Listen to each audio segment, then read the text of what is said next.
Hi, and in this video, we are going to discuss how to get started in Microsoft Teams. To get into Microsoft Teams, you're going to be going to your favorite browser. In this case, I've gone to Firefox, but it doesn't matter. You can pick any browser that you'd like. Edge, Chrome, Firefox, Safari, they all work just fine. I've chosen to go to an in-private mode because I have my login already saved and all that kind of stuff, and I don't want to deal with that. So from here, you're going to go to office.com. Office.com. And your screen should look something similar to this. If you've logged in before and saved your login, that will already be set up. If you haven't, that's fine. You can sign in using the sign in button, either up here at the top corner or in the middle of the screen where it says sign in. This will get you to a general Microsoft login screen. This is for any type of Microsoft Office product. If you have your 365, which you guys all have with the school, this will allow you to sign in from here.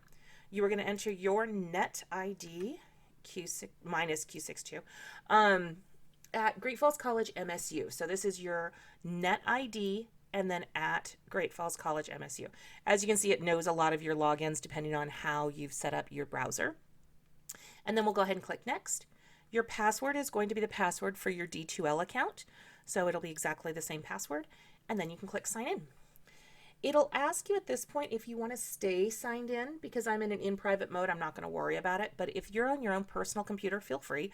Stay logged in. It makes your life a little easier.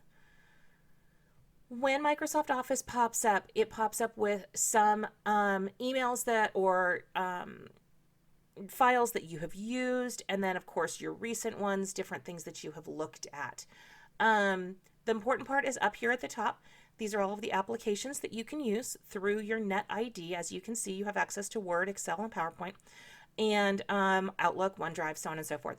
We're looking for something called Teams. So this little blue one, purple one here that says Teams, and that's the one that we're going to be using. When you log into Microsoft Teams, it's going to pop up and show you the teams that you're already in. I should have already added everybody to the CAP 131 Summer 2020 team. So you should see this immediately. If you are in any other courses that have more teams, you'll see those teams listed here. And then of course, when you're finished with the course, you can always hide your team so that it doesn't show up all the time of all of your teams. So from Microsoft Teams, there's a lot of things that you can do with this, but the majority of it is be able to communicate with different people. So I will be writing comments throughout the course in Teams, just giving you updates, what's going on this week, so on and so forth. The first one, of course, is my welcome letter, just welcoming you to the course and giving you some heads up on different details.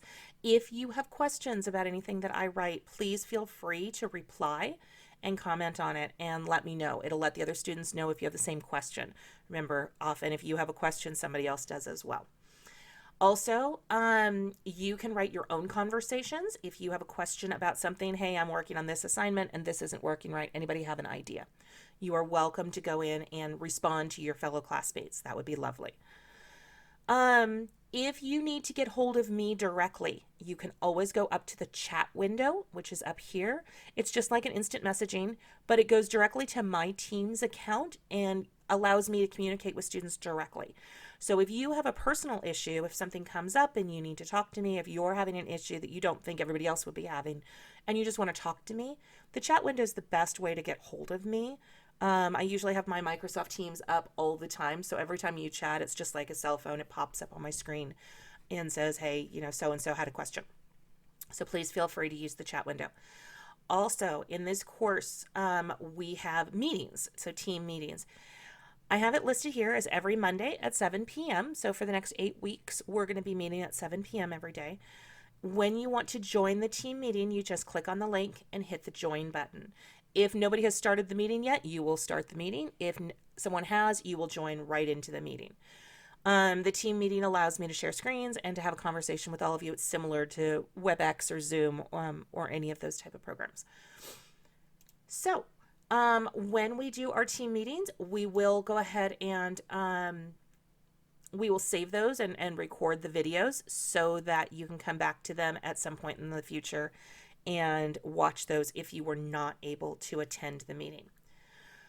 In addition, I would highly recommend that you download the app, which is down here in the bottom left-hand corner. Download the app to your computer. By having the app on your computer, you don't have to go to the browser.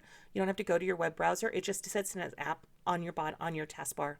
And it will allow you to easily communicate with me and share your screen. You can't share your screen if you're doing it through the web browser, but you can if you have the app. So when you're working with me, if you have questions and I need to be able to see what your screen looks like and be able to share screens, you're going to need the app for that. So I highly recommend when you get into Microsoft Teams, you immediately download the app and get logged in. When you have the Teams app on your computer, it just is a little icon down at the bottom. I have mine in a dark theme just because I think that the white can sometimes be a little glary. But as you can see, it's exactly the same. You have your general tab with your posts across the top. You have your same icons going down the side. So it looks exactly the same as the website, except that you can share your screens, which I think is fabulous. And then it can just sit there minimized on your screen while you're doing the rest of your work. Again, in this course, it's easier to have that app downloaded than to just use the browser. I hope that gives you an entry to Microsoft Teams, and I will see you all at the first team meeting.